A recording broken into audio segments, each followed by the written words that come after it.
Welcome and thank you for coming to this evening's Candidate Forum. I'm Liz Rotfeld, co-president of the Rye-Rybrook Portchester League of Women Voters. Before I begin, please join me in the Pledge of Allegiance. I pledge allegiance to the flag of the United States of America and to the republic for which it stands, one nation, under God, indivisible, with liberty and justice for all. It's so nice to see so many of you out here in this lousy weather, so thank you all for coming up and supporting the candidates. Since 1920, the League has been a nonpartisan grassroots organization working to protect and expand voting rights and ensure everyone is represented in our democracy. Our members are from a wide variety of political perspectives who are dedicated to encouraging the informed and active participation of our citizens in all government levels, and we're always looking for more members. The League does not support or oppose candidates or political parties. Membership is open to everyone, 16 years or older, so tell your high schoolers. Please allow me to introduce our moderator for the evening, Maura Carlin. Maura is a member of the Larchmont-Mamaroneck League. We thank her for being here this evening. Without further ado, I will turn this evening over to Maura. Thank you, Liz. Thank you.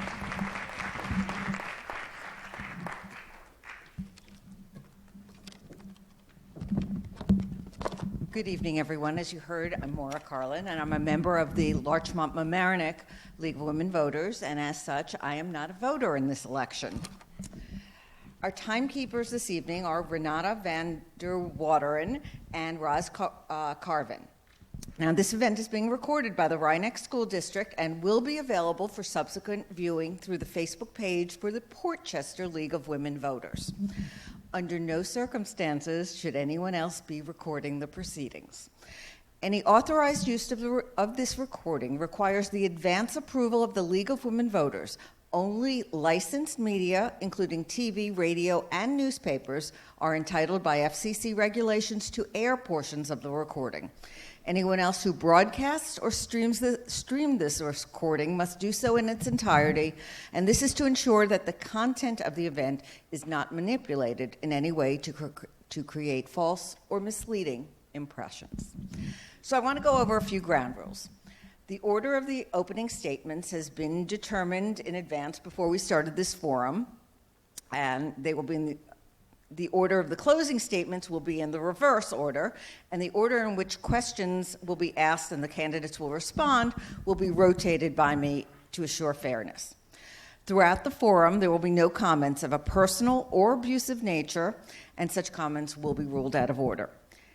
Each candidate has up to 2 minutes for their opening statement, and they also have up to 2 minutes to answer each question. The timekeepers will hold up a warning sign to indicate when 30 seconds remain in the allowed speaking time, and then again a stop sign when their time is up. Candidates may briefly finish their sentence but not go beyond the stop time, and there will be no rebuttals. So the questions from the audience, because we will be taking some, they must be written on the cards that are going to be distributed and collected by the League of Women Voter ushers. If you want to raise your hand so everyone can see where and how to give and get the cards. So the questions from the audience must include your name, and they must not be of a personal nature. And while they may be directed to one candidate, each candidate may choose to respond. And the League will group together questions of a similar nature. As with the original questions, they will be answered by the candidates in alternating sequential order.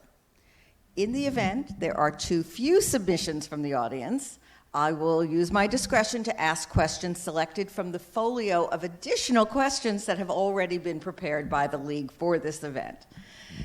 At the conclusion of the question and answer period, each candidate will have up to 2 minutes for their closing statements.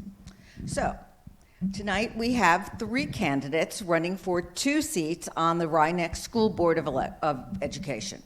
In alphabetical order by last name, they are Ruth Homburg, Alex Rayner, and Elizabeth Young. Okay? So, we're going to begin with the opening statements. Again, you have 2 minutes, and Ruth, you begin first. Okay. Can you hear me? Okay. Thank you so much to the League of Women Voters for organizing tonight's forum and to the district for hosting it. I also want to extend my gratitude to everyone who's in attendance and to those who watch from home. It's an honor and a privilege to be sitting here with two other candidates who are willing to donate their time and efforts to the district. I am running for Board of Education because I love Rhinebeck and I value community engagement. I grew up in a really small rural community in Connecticut, and my parents both volunteered within our town. My dad was a volunteer firefighter and ran the food tent at the annual town fair. My mom was the church secretary and also served on the PTSA. She was also a middle school English teacher in the local school district for 20 years. It was really inspiring to see the pride they took in serving their community and working to try to make a positive difference. Professionally, I've always valued education, and my background is in children's book publishing. I've worked in the industry on and off for over 20 years, both in London and New York. I believe in the transformative power of reading and feel strongly that literacy is a pathway to empathy and growth. Since moving to Rhinebeck, I've primarily done freelance work, which has allowed me the flexibility to volunteer within the community. I've been a head class parent, the VP of Daniel Warren for the PTSA. I have served on the Elementary School Principal Advisory Committee, the Search Committee for the Middle School Principal, and am a representative on the District Safety Committee. I'm currently finishing up my 2-year term as president of the Rhinebeck PTSA. My family moved to Rhinebeck 9 years ago now. I have a 6th grader and a 3rd grader, and both are proud Panthers. We moved here in large part because of the reputation of the school district. My husband and I both loved that it was small with an excellent academic reputation. My husband is a Canadian and a New Zealander, so we were both drawn to the strong international community. I've really enjoyed being involved. In my current role with the PTSA, I've been fortunate enough to build relationships with many of the school administrators and staff. I've presented at every Board of Ed meeting for the past 2 years, and have been lucky enough to also meet and befriend many community members and volunteers for other parent-led groups. I've really worked hard to be a collaborative, positive voice, and I hope to continue this work as a trustee on the board. Thank you. Liz, you're up. Okay. I'm Elizabeth Young. I am pleased to be running for re-election to the Rhinebeck Board of Education, where I hope to continue to serve with dedication and a deep commitment to student success, fiscal responsibility, and community engagement. In the past 3 years, I've worked collaboratively and effectively with fellow board members, administrators, teachers, and families to support academic excellence, strengthen school programs, and promote a safe, inclusive learning environment for all students. During this time, we saw increased transparency in our school budget by making actual spending available alongside forecast spending, increased accountability to parents and taxpayers by recording planning sessions and making committee meetings open to the public, along with their agendas and supporting documents. 3, prioritized resources. Testing, hello. Testing. Sorry, thank you. 3, prioritize resources for emotional and mental health initiatives such as effective school solutions and social emotional screeners. And 4, completed their search for a new superintendent, incorporating community input into the search process. Rhinebeck's small but mighty K-12 schools proudly provide our students with a well-rounded education. Hold it closer. It's very close. Okay. With a well-rounded education, maybe decide. Okay. A well-rounded education where students have access to opportunities in athletics and the arts. Prior to my service on the board, okay, I have had the privilege to serve at globally recognized schools during my years living internationally and in a Christian NGO for over 20 years.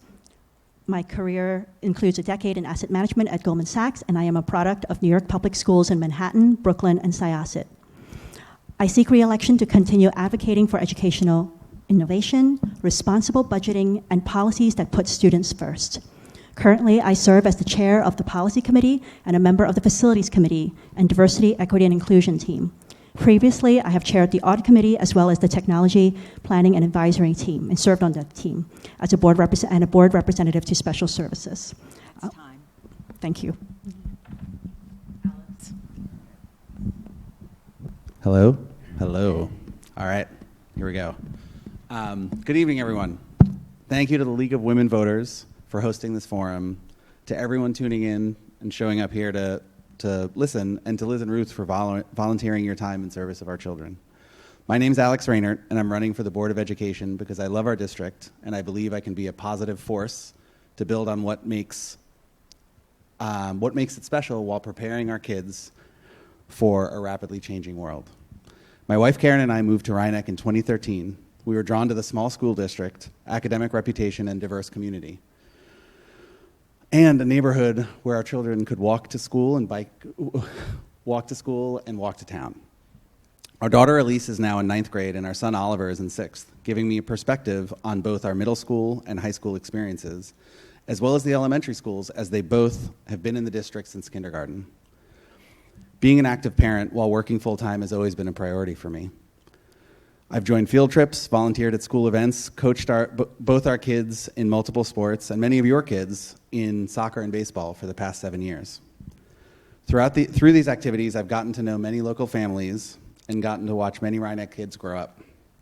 Professionally, I bring 25 years of experience building digital products at various technology companies, from founding my own startup to leading large teams at Google and the New York Times. I've managed complex budgets, led strategic initiatives, and have found that empathy, curiosity, and decisiveness have served me and my teams well in driving effective collaboration. I've also seen the benefits and challenges tech creates firsthand in our family and our district. At a time when we're preparing our children to navigate the challenges of an increasingly digital world, including pressing issues like cell phone use in schools, social media, mental well-being, and artificial intelligence, I believe my technology background and leadership experience would be additive to the board. I'm running because our family is deeply invested in the Rhinebeck community, and I want to give back to a district that has given us so much. My goal tonight is to give you all a sense of my point of view on some key issues, as well as a feel for the kind of person I am and how I approach problem solving. Okay, thank you. And we're going to start the question portion. I just want to make sure everyone can hear okay. Yes? Okay, great.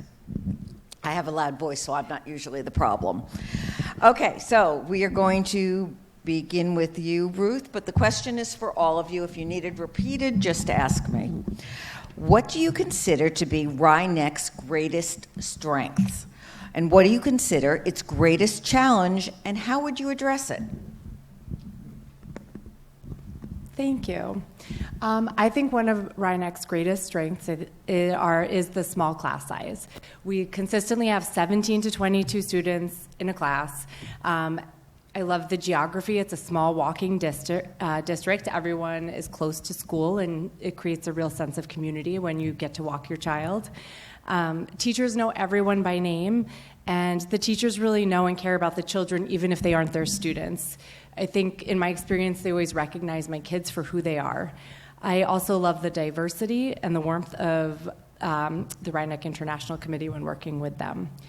I am not sure that I'd call it a weakness, but I do think that the size can restrict resources, and I think there's been an ask for things like a culinary center, and I think it's hard to create space when there's a small footprint. You just needed one, or should I keep going? You can answer it. Okay. I think the other thing I would like to see is more opportunities and challenges for younger learners. I know that we have things like Math Olympiads and Continental Math, but I'd really love to see challenging or advanced programming expanded beyond that for the younger kids. I think we're so proactive about identifying students who need extra resources. I'd love to see a little more on the flip side. Thank you. Liz? I would like to just maybe add to that. I agree. We love the small class sizes. That's one of the things that stood out for us when we were looking for a place to live when we moved here from Singapore. I would say the diversity of the community is really unique, especially for this part of New York. We are almost 30% international born. Our residents are very, very international. Some of them may have naturalized, but I think it brings a very unique set of opportunities to our community and to the benefit of our students. So for example, our seniors have a senior internship program. We really have people who come here from all over the world with some incredible expertise, with incredible places, where they work, where they've been very welcoming to host a senior for several weeks. It's a real gift, that we have a community that is diverse and as engaged as it is. Another thing that I think a lot of people don't realize, and this is very noticeable for me because I went to a school not too far from here on the other side of the Sound, but our students really go to colleges all over the place, all over the world. And it's because we have such an international community. And I remember one year we had 4 students that went to university in Trinity College in Ireland. And it's not because we had 4 Irish students. We had 1 Irish student, but we had her friends, who she told other kids about, and they said, yeah, that sounds like a great idea. And it really opens the eyes, opens the opportunity sets for our students in a way that I think it's really unique and really a wonderful part of Rhinebeck. I would say one of the challenges, but that's true for the whole state, is that we're a small school and we're getting smaller. People are having fewer children. It's not a mystery. But with a smaller school, there are going to be some pressures on perhaps some of our programming. So maybe perhaps athletics or other school groups. And we have to think about how to give our children the best opportunities when our school when our school size is smaller. Thank you. To build on what both Ruth and Liz said, I think on the smaller size of our classes and our school, it allows us to give the opportunity to kids to participate in sports and to participate in theater in a way that if we were in a larger school, they would have to compete to get to have those experiences, and we get to provide those experiences for them. It's amazing. And on the cultural and economic diversity of our community, it's such a superpower for us, and to be able to bring a big, wonderful world of different people together into this little community, I feel like is a superpower, especially at a time when the world out there seems to be getting less and less curious and less empathetic. Like, I think it's a real gift for us that we have that in our district. The strength that I will add here is the tight geographic footprint. And I think it just creates opportunities, and I know I said this earlier, where you can walk to school, families walk to school together, you get to know other people in your community. You have LMFC as a local football club that creates connective tissue between the community, and people get to know each other, and adults get to know kids, and you get to see kids grow up. It's amazing. In terms of the challenges, I think, as with many strengths, the flip side of that is also a challenge, and I think our size can make it, sometimes it can make it hard to field a full team for a popular sport that you'd think that we'd be able to field, or potentially offer as many AP classes as we'd like to, or as many languages as we'd like to. So I think 2 things we can do about that is, can we involve the high school kids to expose the elementary school kids to a variety of sports earlier on to start building that recruiting process? And then, is there an opportunity to partner with other schools for AP classes or additional languages the same way we do for sports like swimming and hockey? Okay, we're going to move on to question 2. I'll just say, it's easier if... Can you hear this? It's easier if you try to hold the mic steady while you're talking. Okay. Okay. So question 2, and just a warning, we're starting with Liz on this one to answer. Sometimes issues become contentious within the school district. What would you do to help maintain good relations between the community and the board? As elected representatives, school board members is the largest group of elected representatives in the state. It's really a privilege to be able to represent your voices. I think all of the board members make themselves available in one way or another. We have office hours. We have, we're contactable by email. There are numerous ways to work with us on committees and such. But if there is a contentious issue, in my experience, there have been members of the community that have come to share feedback, and they may say, I'm not comfortable sharing this attributed. Could you represent me? I consider that a privilege. To be able to do that, and we do keep confidentiality. Other ways is to come during office hours. Some people are comfortable being attributed, and you can certainly do that, but we operate as a representation of who you are and what you would like to see reflected, how you would like us to reflect you. So we are fortunate to be to be a board with people from many different backgrounds, many different career paths, and many different perspectives.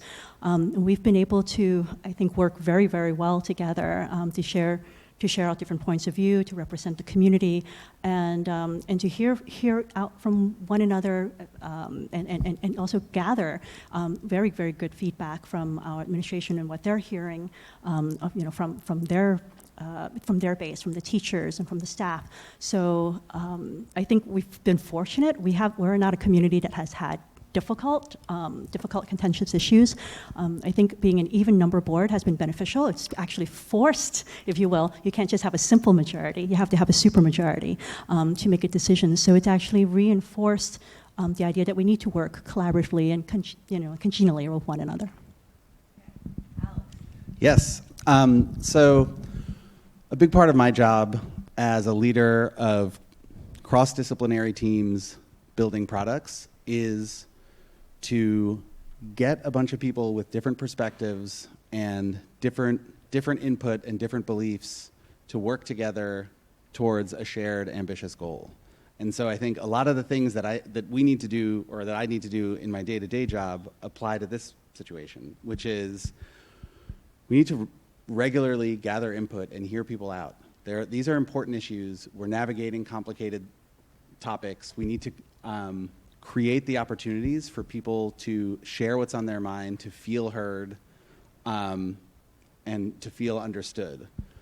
I think then we need to make it a priority that we're always communicating clearly, because there's a lot of stuff that the school works on that I think is impenetrable to a lot of families. And so I think the burden falls on the board to take those issues and communicate them in a way that any family in the district will know how to engage with it and know how to ask questions. And I think the two sides of that just make for strong feedback loops. And I think that's another critical thing to have, is for the board should be the connective tissue between the community and the superintendent and the administration. And the community should feel that it's a place that they can go to get clarity and to understand what's happening within the district. And if they have a question, that it'll be received and processed, and that they will get an answer. And so people might not agree with everything that the board decides, but I think in my experience, if people don't understand the why, that is what leads to contentious situations.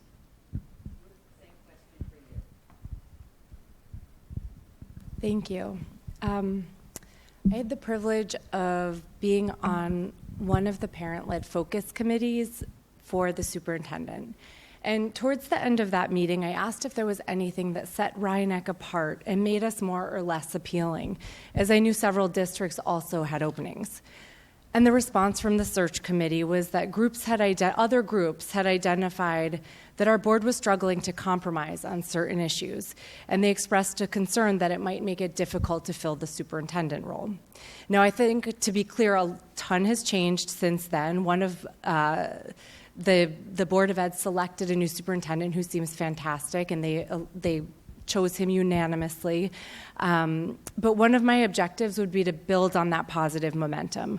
I'm a team player, and from my understanding, there's also been contention in the past between the leaders of parent groups like the Booster Club and the PTSA. I've worked really hard to collaborate with all the parent groups, including new parent groups, and have tried to find ways to complement their efforts. I have the utmost respect for the educators, administrators, and staff in our district, and I hope those I've worked with in my PTSA capacity know me as a collaborator and someone who's curious but not overreaching. And as a board member, I would hope to continue to foster supportive and positive relationships. Thank you. Okay, so we'll move on to question 3, and Alex, you will be the first one to answer this one. Given that traffic safety continues to be an important issue in the Rhinebeck community, what are the ways in which you plan to work with the school board and/or the local government to promote safer streets for Rhinebeck residents and students who walk and bike? Thank you. I'm just writing down a couple of notes here. you all want me to say it again, I will.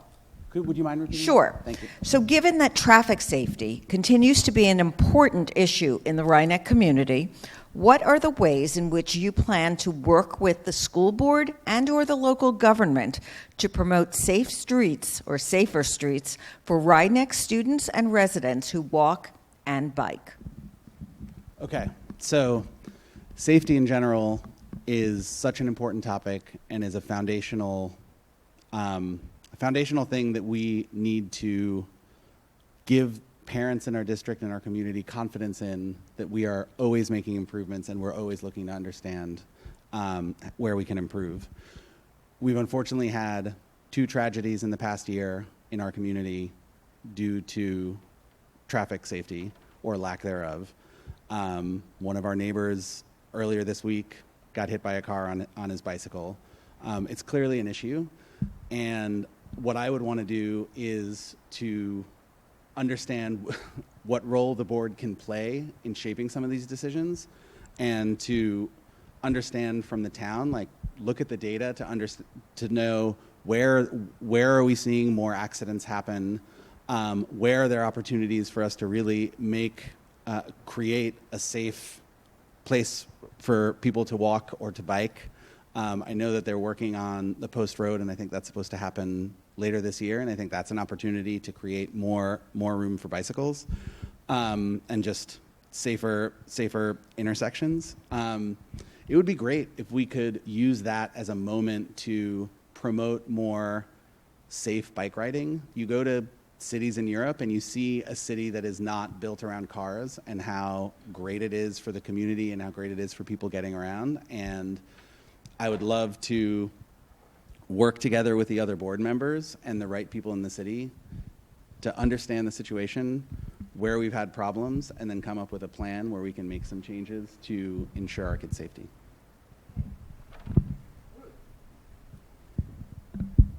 Thank you. That's a great question.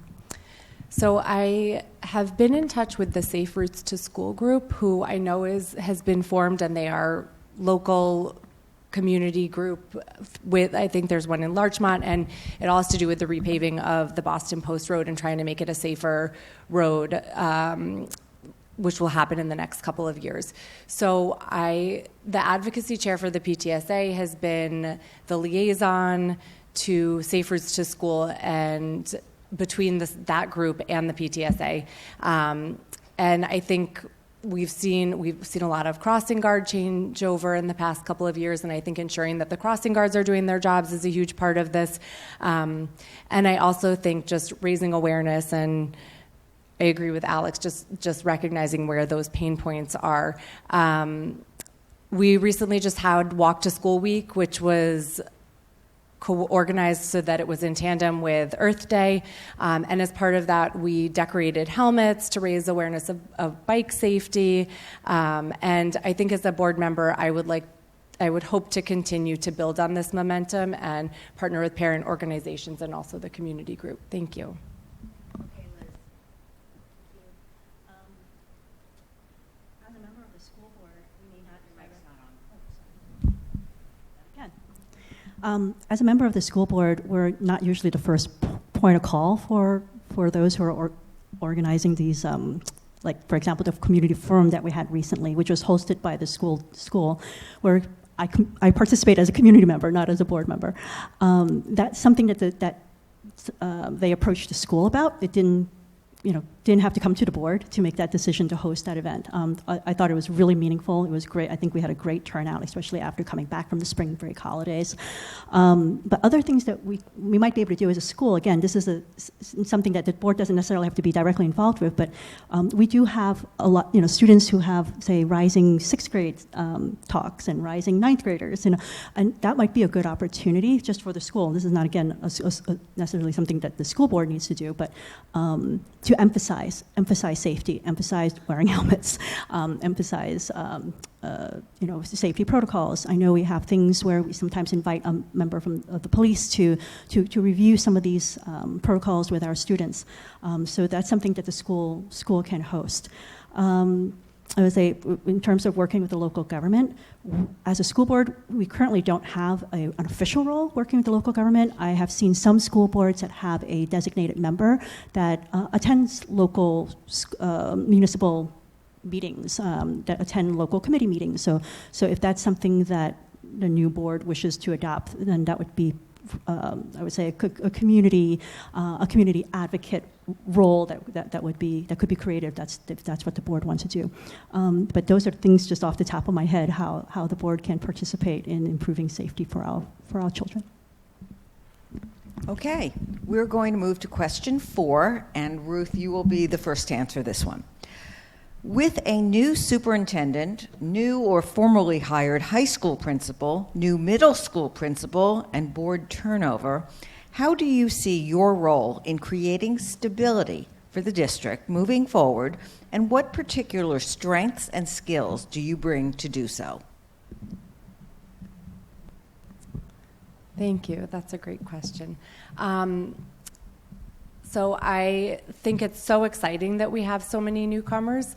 I think we're really fortunate that Principal Fulchetti, who I know is new to the principal role, has been in our district for many years. I am sad that Dr. Latinsky is retiring. I've really enjoyed our partnership, and I appreciate all the work that he's done for the district. At the same time, I am thrilled to hear that Mr. Burke was chosen unanimously. I know, I'm excited to get to know him and hear his new ideas. So I think it's a really exciting time for the district. I think having new voices paired with people who have been here for a long time is like a really strong place for us to be. And I think Mr. Dorr is a new principal, but he's been in the district for several years now. And I think I've gotten to know Principal Fulchetti and Mr. Dorr well over the past couple of years, and I would hope to continue to foster a creative, collaborative environment in which we can get some really creative and innovative things done. Thank you. Same question, Liz. Okay. I think we've been really fortunate that we do have some staff that's been with us for a long time, but we've also successfully integrated a lot of staff that came from other places that brought their background and experience. We have Ms. Fulchetti, who's been with us for a long time, who will be our permanent, no longer interim principal, but our other school principals have hailed from other places. Our assistant principal, many of our other administrators, Will Siegel comes from Summers, and Mary Lanza, she does come from Rhinebeck. She was an English teacher before that.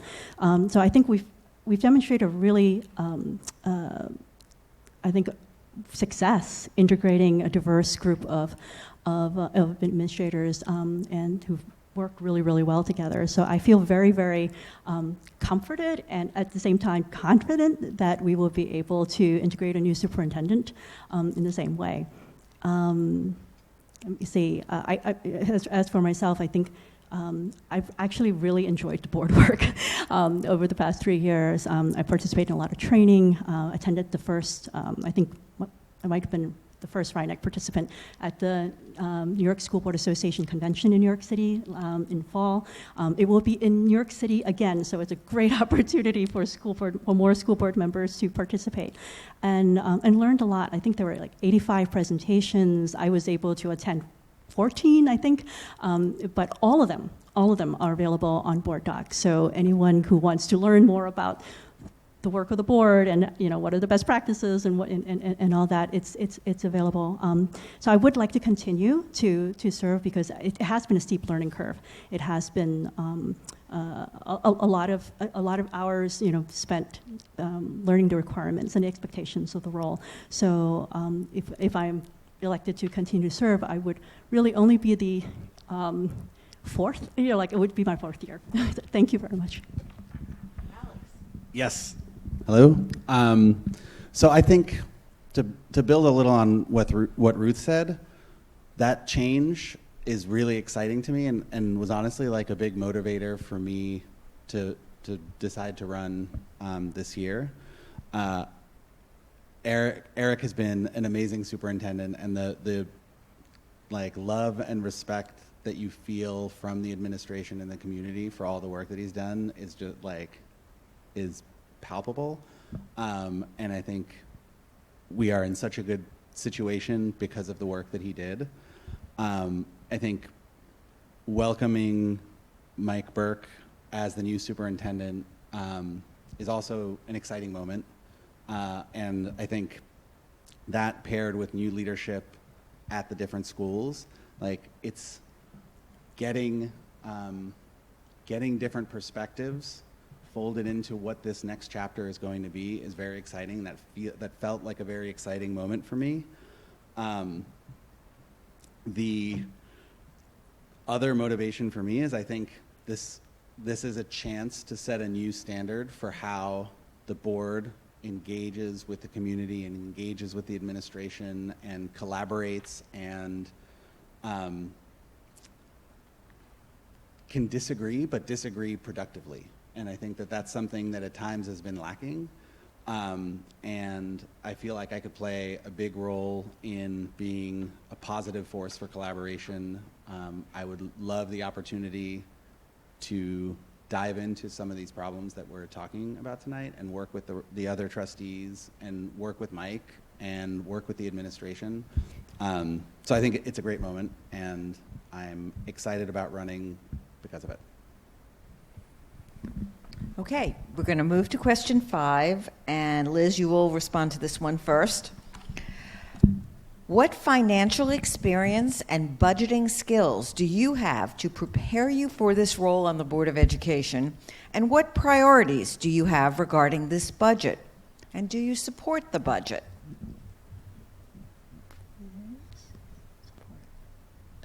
Okay. Anyone need me to read it again? No, I think I'm good. Thank you. Thank you so much. With my background, I've spent 10 years with Goldman Sachs Asset Management, so managing money for what would be considered nonprofits, so central banks and supranationals. So that would be similar in the sense that we're a nonprofit as well. I guess my experience on the board has been as a board member, it's been something that I've had is access to look at the budget before it's available to the general public, to have access to a line item budget, to be able to sit down with Carolyn Har, our incredible assistant superintendent for budget and finance, and ask questions. And she's always been incredibly helpful and informative, and she's really a rock star.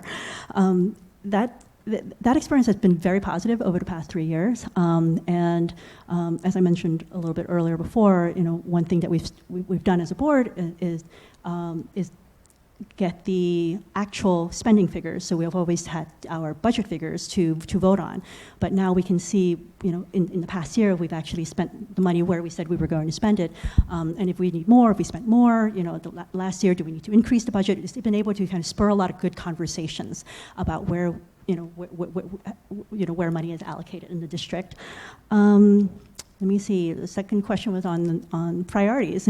I think priorities is supporting the school's programming that supports student engagement, student outcomes, in a way that also helps the school to achieve its strategic goals. That the role of the board is to act as a board. That means to act as a group, never on our own, to support a budget, to support a budget that supports those programs. And again, the board, the budget originates with the administrators.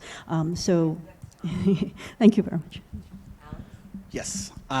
So my experience, going back to the first part of the question, my experience as a leader has given me valuable perspective on managing resources responsibly in service of a strategy and desired outcomes.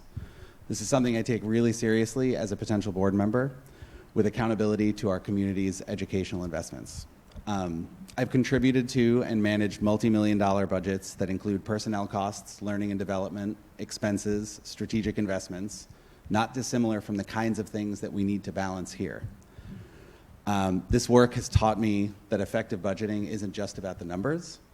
It's also about aligning and prioritizing resources with our shared values and vision. At the New York Times, I helped craft a comprehensive 5-year investment case for a new audio team that I built from the ground up to over 40 people across departments in under 2 years. We regularly evaluated our progress on that business and financial plan, adjusting along the way, especially as the macroeconomic conditions changed dramatically during COVID.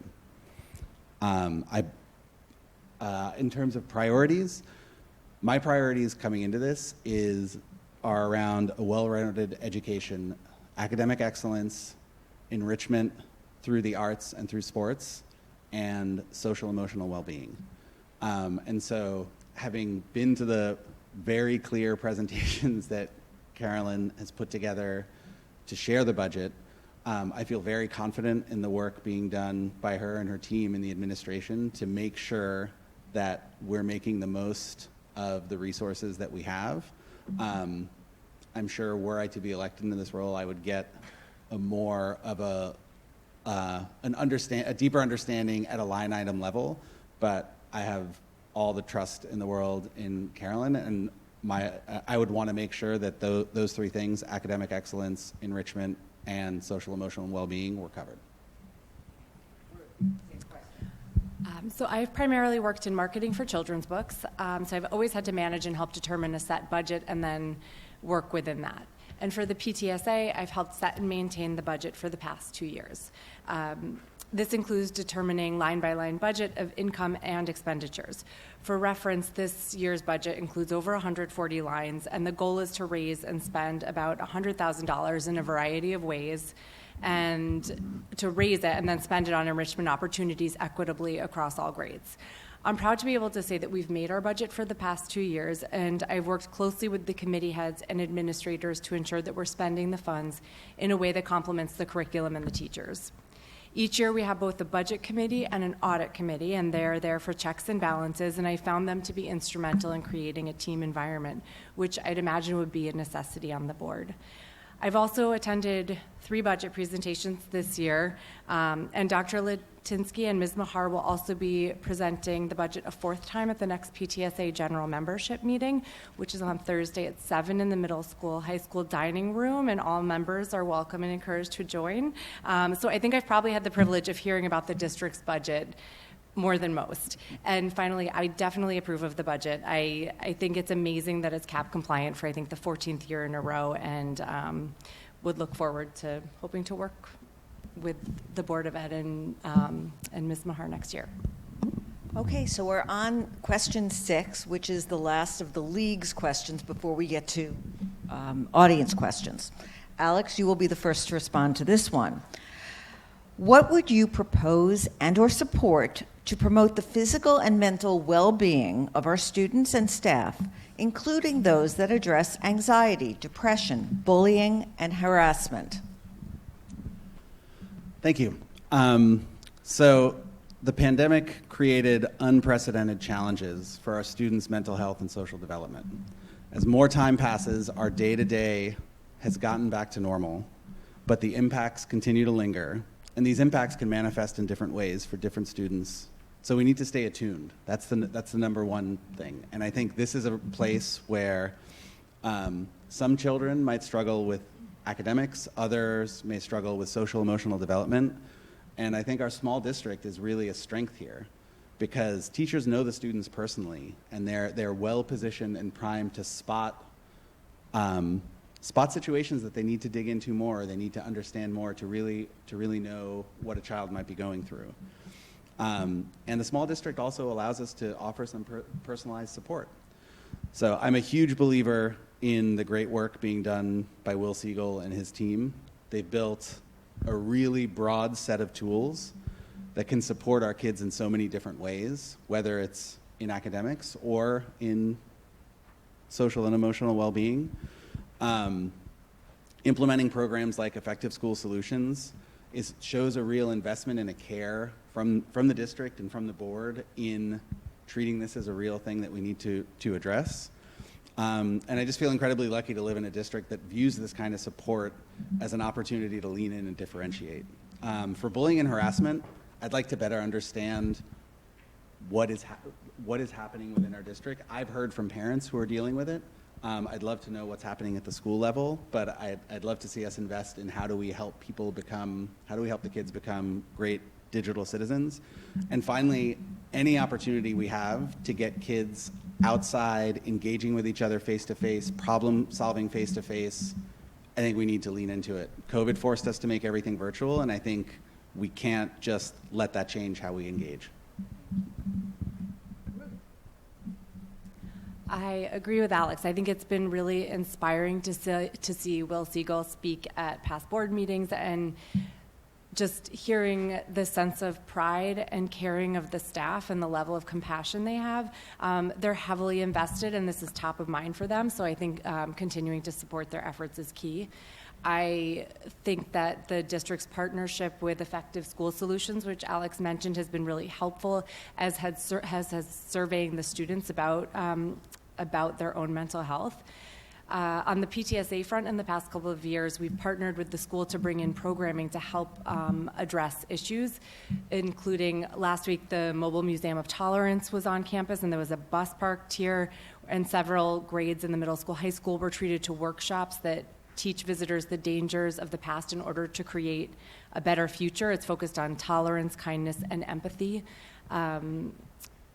Alex's wife, Karen, is the health and wellness committee head for the middle school, high school, and last year she brought in Max Stossel, did a program designed to help teens, school, and parents survive and thrive in a digital age. Jared Campbell came in this year. He's a singer-songwriter.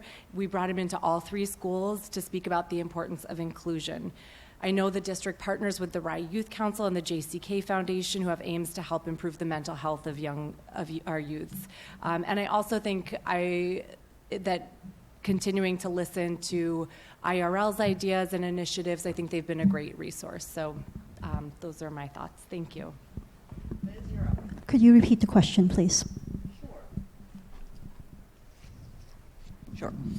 What would you propose and or support to promote the physical and mental well-being of our students and staff, including those that address anxiety, depression, bullying, and harassment? Thank you. We've heard some really great thoughts from both Alex and from Ruth for the students. I would just also like to add off of the staff, that is an issue that the state is well aware of. I mean, so we do get updated about the state's concerns about the mental well-being, emotional and social and emotional well-being of our teachers, staff as well.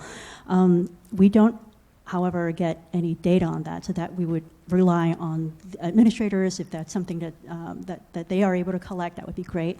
On the student side, there is a report formerly called VADIR, V-A-D-I-R. It's now called SSEC, and that is the annual submission that is provided to the state by each school for each district, for each school. And that information is available on a lag to the public. The board is to get that information every year. Working on a policy committee this year made me realize that the board is supposed to have access to that report. I think in the past it just hasn't come up.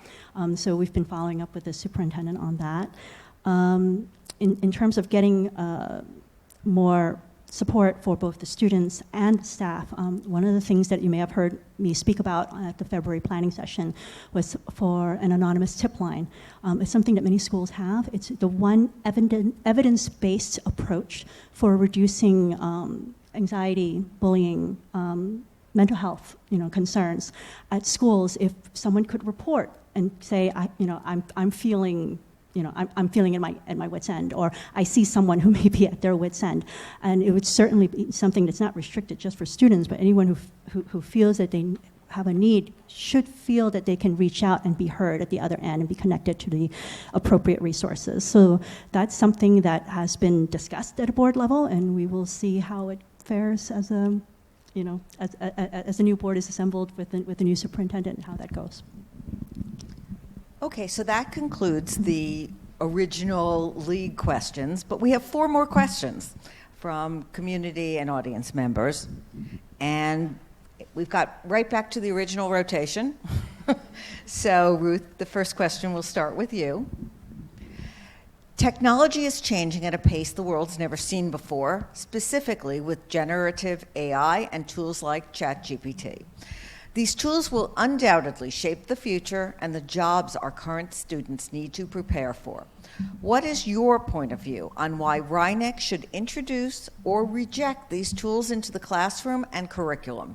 And how would you evaluate new and existing technologies to be integrated into the district? Okay. First, I think in terms of AI, I think we need to help teachers learn how to best to differentiate between authentic work and AI. And I think it's really important that we teach our students how to be responsible digital citizens. We need to prepare them for a world in which AI will be used and technology will be used, but we also need to teach them skills like how to do their own research, how to write or read a book cover to cover. So on the AI front, I don't have all the answers, but I think we're learning as we go, and the board should be proactive in working with the school to determine best practices as the space evolves. I'm pretty excited about the digital or the cell phone ban for the 8 to 3 cell phone ban it'll be introduced in the fall. I think it's something that we should all try to be positive about. It can be tough to build empathy when we're all looking at screens. I think it'll be a transition, but I think other districts have shown it can be effective, and administrators I know are actively brainstorming ways to make it work, and I think we just need to work together to figure out the best way to enforce the ban that causes the least amount of power struggle between parents, kids, and the administration. And I think for younger students, we should be looking at Chromebook use and how Chromebooks are used in classrooms and how often they need to come home, and maybe collect data of like screen inventory and how we're using the Chromebooks. Thank you. Thank you very much. I completely agree with the questions around the use of cell phones and Chromebooks. I think it's something that's definitely worth considering again. And we're fortunate that we have now a committee, the technology committee, which was chartered this year, to help the board as well as the administrators by getting experts in the community, usually wonderful volunteer parents, to weigh in on these subjects. So we have people who work at Google or Facebook, or and be able to weigh in on this and in a way that is, I think, a lot of places would have to hire consultants for. We're so fortunate. We're so fortunate to have this expertise volunteered, for our benefit. So I think we have the opportunity to leverage that more. Maybe that would be a question. Maybe that would be a goal for the next iteration of the technology committee. Asking good questions, I think, is going to be critical in the age of AI, because I attended the NISBA conference in the fall, and one of the things that was mentioned is what's going to be the next programming language? What's going to be, what is it going to be? And the answer was English, because AI is writing programming, and you need to be able to form the question that AI will answer. So it's less about another language, it's knowing how to ask the questions for AI to help generate the answers that you need. So it's about good questioning techniques, and that's something that's at the forefront of our district's mind. We had the opportunity to have strategic goals. We had a process where community members were a part of, and administrators and the superintendent, and we had a facilitator, and the top strategic goal was on critical thinking. And one of the first trainings that were done for our staff, for all of our staff, was for questioning process. Thank you. This is a great question, and it is a complicated, fast-moving space that literally changes every month. There's something new. There's something new that we need to adjust to, and it's a space that doesn't have a clear answer, and I think is going to require a lot of work within the board, the board with our new superintendent, with the administration, with the teachers, with the students, with the parent. Like, this is going to be, I think we're going to get through the cell phone issue, and then this is going to be the next thing that we really need to tackle. And it's tough because cheating is clearly a problem. And I think we need to understand from teachers how that is playing out in their classrooms and what kind of adjustments they need to make. These tools can also be incredibly useful in a lot of ways. They can help explain a concept in a way that might make it click for someone. They can generate additional problems when you're studying for a test and you run out of practice problems. It can just make new ones for you. And so there are things that are useful, and I think the thing that is important is it's generative AI. We do not and cannot have it replace that creative process, the beginning process of what it means to make something. But I think there will be uses for it to help make those ideas better. And then finally, like if our mission is to prepare our kids for the world that they're going to be entering, these tools they're just going to be expected to know how to use them. And I think it's our responsibility to introduce them to in a way that they can use them responsibly and use them effectively and set them up to be successful in the world that they're going to enter.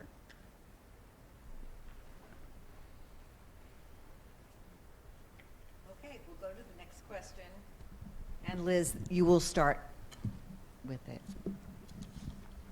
In light of the new state law banning cell phones from bell to bell, what practices and methods do you think will suit Rhinebeck best and support an education-focused school day? If it is enacted, how do you think Rhinebeck should go about implementing it? Wow. Okay.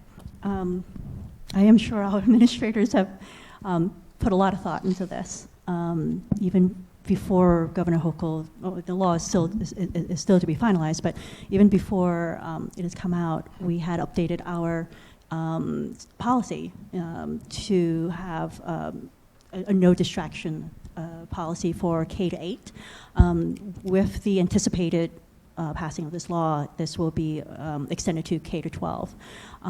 So we currently have a number of ways, as you're aware of. We have made certain areas where, in the high school, where cell phones may be accessed. If it's bell to bell, then there wouldn't be those periods during the school day, but perhaps after, after school in the sports field, before the time between dismissal and between when the school sports start. That might be a time that would be a green period where students can quickly check to see if they got any messages from home or parents, and before they go off in the field and put everything down. But I'm sure administrators have put a lot of thought into this, so I don't want to speculate too far. Let me see, what did I answer the entire question, or is there any more to that? Well, I can read the question again. And Thank you can you. decide Please. if you answered it. Mhm. In light of the new state law banning cell phones from bell to bell, what practices and methods do you think will suit Rhinebeck best and support an education-focused school day? If it is enacted, how do you think Rhinebeck should go about implementing it? Okay. As I mentioned, that the administration will have surely put a lot of thought to it. So I think the Rhinebeck approach will be to roll this out is to communicate it. And that means bringing all the stakeholders together and giving the community multiple opportunities to learn about the policy, to learn about the practices and the rules, to update the handbooks, lots of other ways, but to really get the message out. And there should be multiple opportunities for community members to learn about what the new role this rule will how will be rolled out in our school. Thank you. Alex? Yes. So this is a question I've spent a lot of time reflecting on, both as a parent and as someone who has had my own evolving relationship with these technologies. I appreciate the work that the district has already done to educate students and parents about this topic, engaging with groups like IRL and bringing in speakers like Max Stossel. I think the plans that we have in the middle school is a great start, and I think these new plans are, like, I am personally in favor, but that's just me as a parent, and I think me as a board member would be different. But the research has been clear in showing concerning trends in social isolation, bullying, anxiety, depression, and these trends all began before COVID, and they've all accelerated since. But for the specific question, I think it's important to to really highlight what is the impact that these devices and access to these devices are having on our educational mission and our ability for our teachers to engage our students. And we really need to think about what are the challenges that they are presenting to this educational environment, and how do they undermine student attention and our teachers' ability to deliver effective instruction. And so while I may support restrictions personally as a board member, I think the way that RINEC will do it is we should understand what the policy is, we should talk to the administration, we should talk to the teachers, we should hear the concerns from the community, and then we should roll it out in a way that works for us and that is clearly communicated and is consistently implemented, so people know what these rule changes mean. And like our ultimate goal here is to create a learning environment where students can fully engage and they're free from the distractions that these phones create and free from the pressures that they can also create. And I think we will approach this thoughtfully and communicate it clearly. I touched on this in my last answer too. I am personally in agreement with it as well. I'm not sure how I'm sure it would be different as a board member. I know that Principal Fulchetti has formed a student advisory committee to help determine a strategy. I know that the administrators are putting a lot of thought into how best to implement this should it happen. I know they're exploring the possibility of yonder pouches so that the phones would be locked up but also accessible if there's an emergency. And again, I think it's something that if it's enforced, we just need to ensure that the onus is not only on the teachers, and that we all work together to make it a positive experience with the least amount of fighting between parents, students, and the administration as possible. Okay, for the next question, Alex, you'll be the first one to answer. All right. As a board member of the RINEC School District, which brings together families from diverse backgrounds, how do you plan to approach DEI? And how will you involve parents who cannot vote? So I think we all touched on this in our first answer around what we see as some of the greatest strengths of the district. And I know for us, it was a huge influence on our decision to move here, and it is one of the things I appreciate most about it. And I think continuing to ensure that we are welcoming to families from diverse backgrounds. And I think we've done great things in the district. We've got the welcoming committee that plays a huge role in making people who've uplifted their whole life to move to this little district feel welcome and feel part of a community. We have the International Committee annual potluck night, which Ruth knows, my family knows here, I obsess over. It's the best night ever, and if you've never been, you should absolutely go. And it's so reflective of what a rich, diverse community can be. And I'd love to find more opportunities like that, where we can really celebrate. There's making people feel welcome, making people feel heard. Whether or not you can vote doesn't mean you don't care about this conversation that we're all having and what potential board members think. I think it's a real shame that they can't vote. But I think it's wonderful that they are still able to and curious about how is this district going to evolve. And so I think continuing to hear them, and I think hear them like they can vote, because that's what matters, is they're still entrusting their children in this district. And to me, it's irrelevant whether or not they can vote. My husband can't vote, and that is not irrelevant to me. But I want to second what Alex said. One of the top reasons why we moved to this district was the international community, the diversity that we have. And the RINEC International Committee is one of the warmest, friendliest groups on campus. They are so proactive. And I wish that many of them could vote.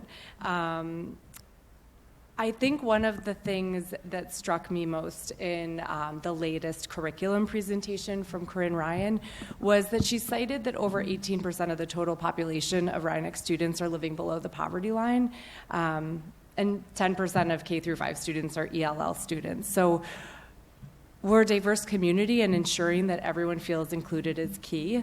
I'm currently working with the PTSA Executive Board, the general membership, and the district to provide end-of-year gifts to the school, and I've suggested that for the first time ever, the PTSA gift a small fund to the district social worker to help encourage student engagement.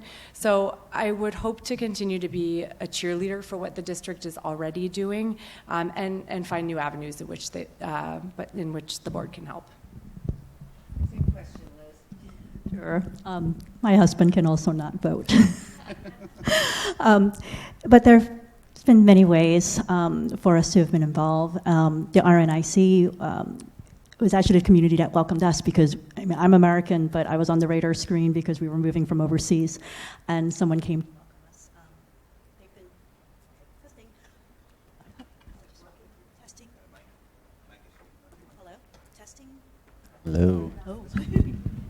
Testing, okay. Restart the timer. I took his. You took his? Thank you. That's fine. We can just share one. We should share one.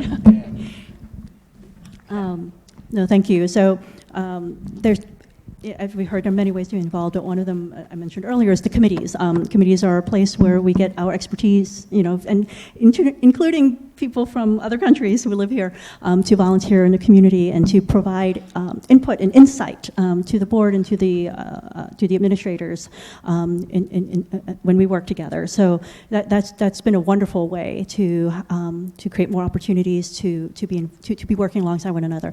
But the RNIC is not exclusive to people who are from abroad. It's just that when they come from abroad, they may not be familiar with the American education system, and specifically the Rhinebeck system.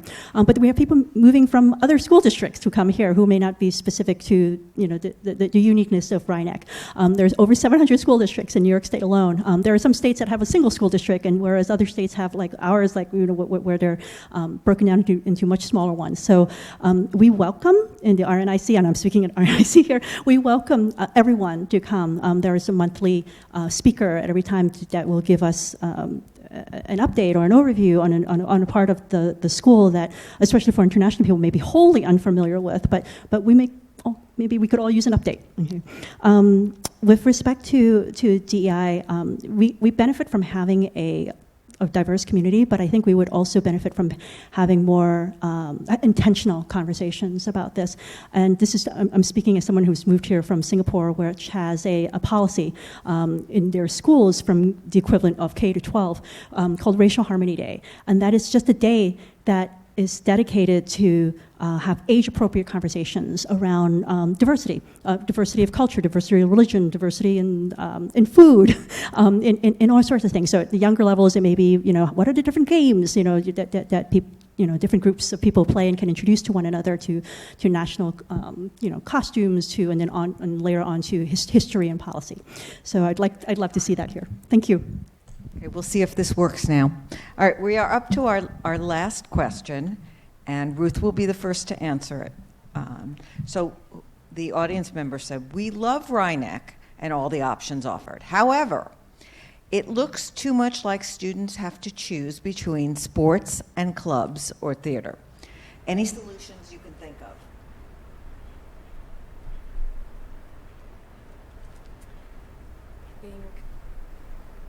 I think choice and options are a great thing to have. We're a small district. We've had a lot of success on sports fields. We've also had a lot of, I think we have a really strong theater program as well, and I think it's really difficult that kids have to feel like they have to choose. I know that one thing that's come up at a recent board meeting is a student got up and spoke about excused and unexcused absences from team events. And to be honest, I don't think I'm well enough informed on the full issue because my older son is in 6th grade and hasn't yet had an opportunity to participate in things like middle school theater or modified sports. That said, I've spoken with friends who are frustrated with issues like this. And I was impressed by the student who got up and spoke to it last month. My understanding is that the board is going to discuss this topic likely this week. And fortunately, I know several board members have children who play high school sports and do high school theater and have to make these tough choices. So I know that they'll be well informed on this. And I hope that my having younger kids will help provide a balance towards the other end of the spectrum and help improve things as we go. Thank you. Liz, you're next. That is correct. I confirm that this is on the agenda on Wednesday. Choice is something that we will make more and more of as we get older. So the ideal is that we provide many more opportunities to give our students exposure when they're younger. So that's why our sixth graders are introduced to sports, so maybe at 2 weeks at a time, right? But then they'll have to commit to something for a season when they go into the modified sports program and then eventually the high school program. They will be expected to make choices, to weigh what they would like to devote more of their energy and time on. And there's an opportunity cost, right, to that. Like if you're doing a winter sport, you may not be in the cast of the theater, but you could be in the crew. We have some students who, if they're, can't join a music, if they play a musical instrument and play a sport, then they would just not choose the Friday NISMA evaluation. They'll choose it they'll choose the Saturday one. Those increasing choices will be harder. They'll definitely be more, have to make more committed choices. And that's what our college is also looking for. They're looking at students making the thoughtful decision. What did I learn about myself? What did I learn that I like to do more? Okay, I may have done, 6 different things when I was in 3rd grade, but I started to commit to to specific areas so that by the time I'm in 10th grade, it is these things, And so that process of growing up and making choices, knowing oneself better is to be expected. But we would certainly love to hear more. There will be a discussion at the board level, but community members. This is not where we have a public comment session, but you're definitely welcome to come and listen in. And then if you have a reaction, you can write to us or come to the next regular session and speak at the public comment section. Thank you. Thanks. All right. So in our family, I have a daughter who's a high school freshman, and we have felt she plays sports, she does theater, and we have had a few moments where we felt this tension. And I think it's a tricky question. And to echo what Ruth said, one of our students gave such a thoughtful articulation of this problem where students are put in an impossible position. And I think, as I mentioned earlier on, one of the big benefits we have here is that we provide the opportunity for kids to be able to play a sport and to be in theater. And both of those things are awesome for what they are, but they also help build certain qualities of teamwork and leadership and resilience when you lose, or getting over stage fright and getting up on a stage like this. And I think finding, I very much understand that as you get to high school, understanding what it means to commit to something is really important. And if you commit to a sport and you commit to teammates, I understand why there is resistance and wanting to push the students to honor that commitment. But I do wonder if there's an opportunity to see if there's more flexibility. If you're missing a game, that's one thing. If you're missing a practice, in order to do something like go visit a college, maybe we need to look at what is the definition of an excused or an unexcused absence, and maybe there's an opportunity to broaden it a little bit, to not put students in a situation where they have to choose between 2 things that are fundamentally enriching activities. And if there's a way to do both, that would be great. Okay. Hopefully this will work. We'll try the other one. All right, there we go. Okay, so that concludes the question and answer portion. So it's time for closing statements. And as I said earlier, the closing statements will be given in reverse order as the opening statements. Candidates each have up to 2 minutes for the closing statement. So this time we will begin with you, Alex. All right, here we go. Thank you again to the League of Women Voters and to all the community members who've taken the time to be here tonight. It's an honor to be up here with Ruth and Liz. As a parent of children in our middle and high school, each who've had their own journeys in our schools, I've seen the strengths of our district and the areas where we can improve. Today we covered issues facing our district, from how to lean into our diversity, academic excellence, our evolving perspectives on different technology. These conversations have strengthened my belief that I can contribute meaningfully to our Board of Education. I hope you've seen tonight that I understand what makes our district special, and that I would bring a positive, collaborative approach to problem solving along with a deep familiarity in tech. I believe both would complement our board at a moment when technology will be at the center of many pressing issues that we have to navigate in the coming years, starting with how to thoughtfully engage with the new cell phone policy. If elected, I commit to be a positive force to foster productive collaboration and communication among board members, the administration, and our community, to bring a thoughtful approach to the digital challenges we face and communicate about them in a clear and accessible language so that all families can participate in these important conversations, to ensure that our diverse community continues to be valued as one of our greatest strengths, and to support a well-rounded educational approach that balances academic excellence, athletic and artistic enrichment, and social-emotional development. I'm running because our family has benefited tremendously from being a part of RINEC, and I want to give back. I'm really excited about the chance to partner with the other trustees, our administration, and our new superintendent to support all of our students. I would be honored to have your vote on Tuesday, May 20th. Thank you so much for your consideration.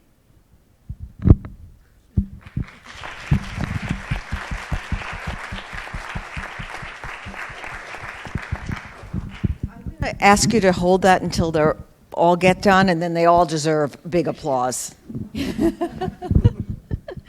Thank you. Thank you, everyone, for coming tonight.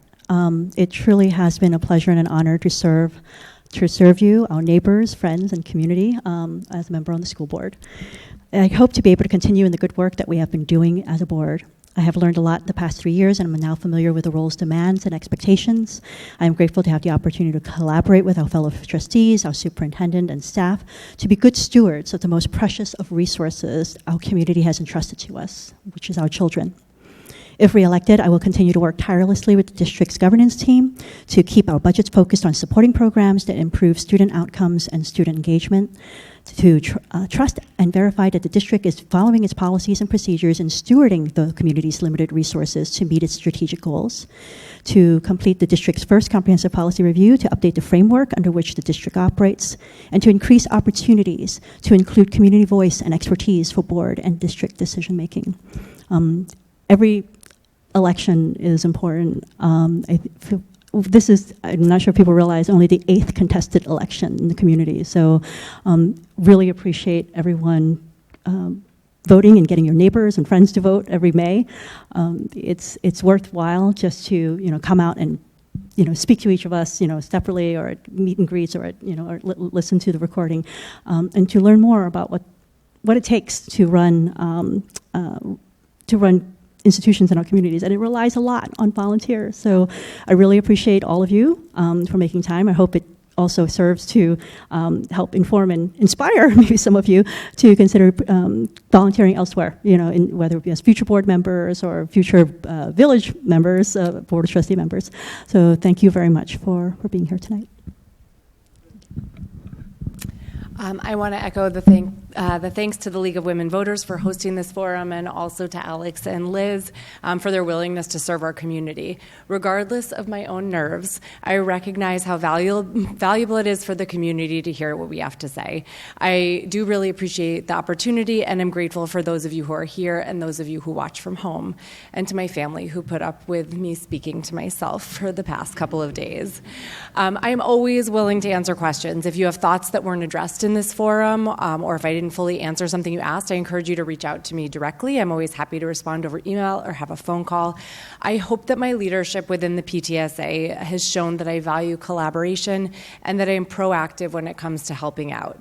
The PTSA currently has almost 70 committee heads, and if you don't know me personally, I'd encourage you to reach out to any of them and ask them about my character. I've worked hard to listen to them, welcome their new ideas, and support them. I've enjoyed serving this community in this way, and becoming a Board of Ed trustee seems like the next natural step. I genuinely care about the children and families in this district, and if elected, I will continue to listen and do my best to understand multiple perspectives and work to help make Rhinebeck the best it can be.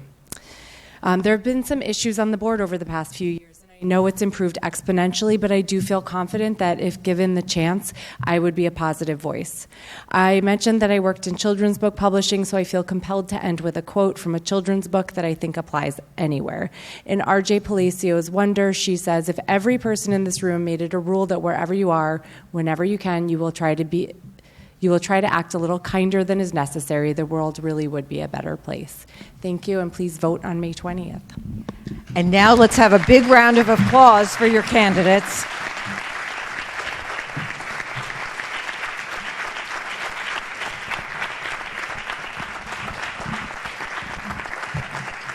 So thank you to the candidates and to you, the audience. I want to remind everyone that this forum was video recorded. It will be available through the Portchester League of Women Voters Facebook page.